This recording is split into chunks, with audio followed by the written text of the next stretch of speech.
America की राजनीति और अर्थव्यवस्था में इन दिनों एक संकट मंडरा रहा है और इसके केंद्र में है डोनाल्ड ट्रंप की वो नीतिगत जिद जिसने न केवल वैश्विक व्यापार व्यवस्था को झकझोर रखा है बल्कि अब खुद अमेरिका की संवैधानिक व्यवस्था पर भी सवाल खड़ा कर दिए हैं। ट्रंप की वो टैरिफ नीति जिसे उन्होंने गर्व से अमेरिका फर्स्ट का प्रतीक दिया था, अब उन्हें की गले की फांस बनती जा रही है। और अब अमेरिका की अदालतों ने जो रुख अपनाया है वो राष्ट्रपति के लिए सिर्फ कानूनी नहीं बल्कि राजनीतिक और आर्थिक तबाही का संकेत बन सकता है। ट्रेजरी सेक्रेटरी स्कॉट बेसेंट ने एक प्रमुख शो में खुले तौर पर स्वीकार किया है कि यदि सुप्रीम कोर्ट ट्रंप की टैरिफ नीतियों को अवैध घोषित करता है तो अमेरिका को उन टैरिफ्स का आधा हिस्सा, जी हां आधा हिस्सा यानी 750 अरब डॉलर से लेकर 1 ट्रिलियन डॉलर तक लौटाना पड़ सकता है। ये कोई मामूली आंकड़ा नहीं है, ये एक ऐसी आर्थिक जिम्मेदारी होगी जो अमेरिका की ट्रेजरी सिस्टम को हिला सकती है और वर्ल्ड इकोनॉमी पर एक स्थायी प्रभाव छोड़ सकती है। ये बयान ऐसे समय में आया जब दो फेडरल अदालतों ने ये कहा कि ट्रंप ने 1977 में international emergency economics power act यानी IEEPA का दुरुपयोग किया और अपनी शक्तियों की सीमा को पार कर टैरिफ लगाए। ये कानून राष्ट्रीय सुरक्षा संकट के समय राष्ट्रपति को विशेष शक्तियां देता है, लेकिन इसका मतलब वैश्विक व्यापार नीति बनाने के लिए नहीं किया गया है। ये अब न्यायिक समीक्षा के घेरे में है। बता दें कि federal secretary court of appeals ने 29 अगस्त को साफ शब्दों में कहा था कि ट्रंप द्वारा लिबरेशन डे के तहत लगाए गए लगभग हर देश पर टैरिफ्स अनुचित और असीमित थे।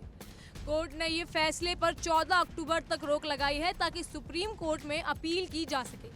ट्रंप अब सुप्रीम कोर्ट से अपील कर चुके हैं और चाहते हैं कि नवंबर की शुरुआत में ही सुनवाई हो और जल्द फैसला लिया जाए।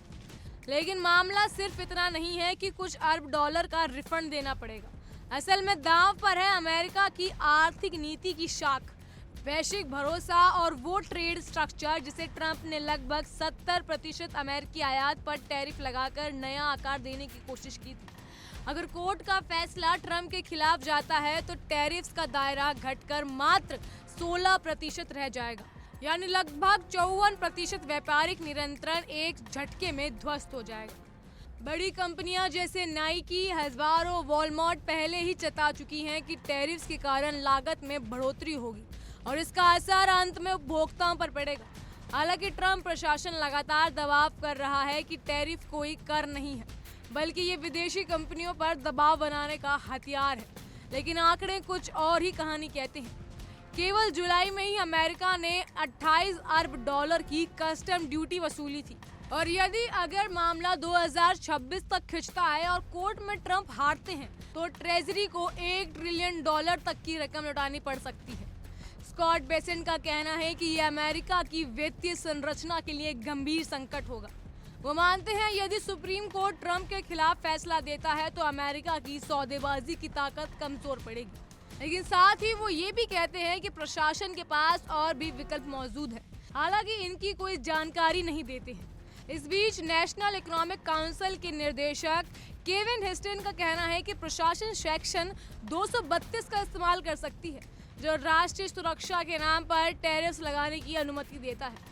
ट्रंप पहले ही इस धारा का इस्तेमाल करके स्टील और एल्युमिनियम पर 50% ड्यूटी लगा चुके हैं और अब संकेत मिल रही है कि फार्मा, सेमीकंडक्टर और AI से जुड़े वस्तुएं अलग लक्ष्य पे हो सकती हैं। साफ है कि ट्रंप और उनकी टीम अपनी नीतियों से पीछे हटने के लिए तैयार नहीं है, भले ही कोर्ट में कुछ भी हो। अंतर्राष्ट्रीय मंच की बात करें तो वहां भी ट्रंप की आक्रामकता कम नहीं हो रही है।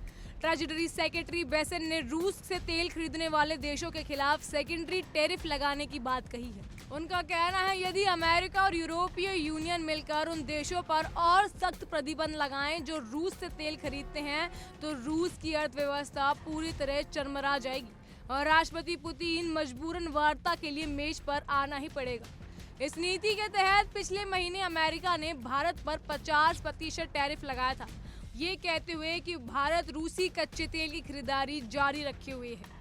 यह घटनाक्रम ऐसे समय पर घटित हो रहा है जब रूस ने यूक्रेन पर अब तक का सबसे बड़ा हवाई हमला किया है, जिसमें 4 नागरिकों की मौत हुई है और कीव में सरकारी भवन जलकर खाक हो चुके हैं। यूक्रेनी राष्ट्रपति जेलेंस्की ने अमेरिका के इस टैरिफ नीति का समर्थन करते हुए कहा कि यह बिल्कुल सही दिशा में उठाया गया कदम है, लेकिन ट्रंप की कूटनीति कई मोर्चों पर भ्रमित करती है।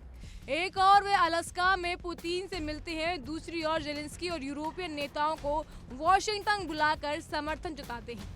पर जब सवाल उठता है युद्ध समाप्ति का, तो ट्रंप खुद निजी तौर पर निराशा जाहिर करते हैं। ये विरोधाभास केवल राजनीतिक रणनीतिक या दिशाहीनता नहीं, इस पर बहस जारी है। घरेलू मोर्चे पर भी समस्याएं कम नहीं है। अमेरिका में अगस्त के महीने में सिर्फ 22,000 नौकरियां जुड़ी और बेरोजगारी दर बढ़कर 4.3% पहुंच गई, जो पिछले 4 सालों में सबसे ज्यादा है। आर्थिक चिंताओं के बीच मेसेंट का दावा है कि अमेरिका मंदी के दौर में नहीं है, क्योंकि जीडीपी ग्रोथ 3.3% है और स्टॉक मार्केट नई ऊंचाई पर है। वे कहते हैं कि टैरिफ से मिले रेवेन्यू में वित्तीय स्थिरता को मौजूद किया गया है और इससे देश में उच्च गुणवत्ता वाली नौकरियां उत्पन्न हो रही हैं। लेकिन विपक्ष और विशेषज्ञों का कहना है कि ये सिर्फ एक भ्रम है। सवाल सिर्फ विकास दर का नहीं, सवाल ये है कि ये विकास किसके लिए है। महंगाई, हाउसिंग क्राइसिस, स्वास्थ्य सेवा की कमी और आय असमानता जैसी समस्याएं आम नागरिक को रोज परेशान कर रही हैं। आपकी राय क्या है, हमें कमेंट सेक्शन में जरूर साझा कीजिएगा। फिलहाल के लिए इतना ही। तमाम खबरों के लिए फॉलो कीजिए इंडिया डेली को।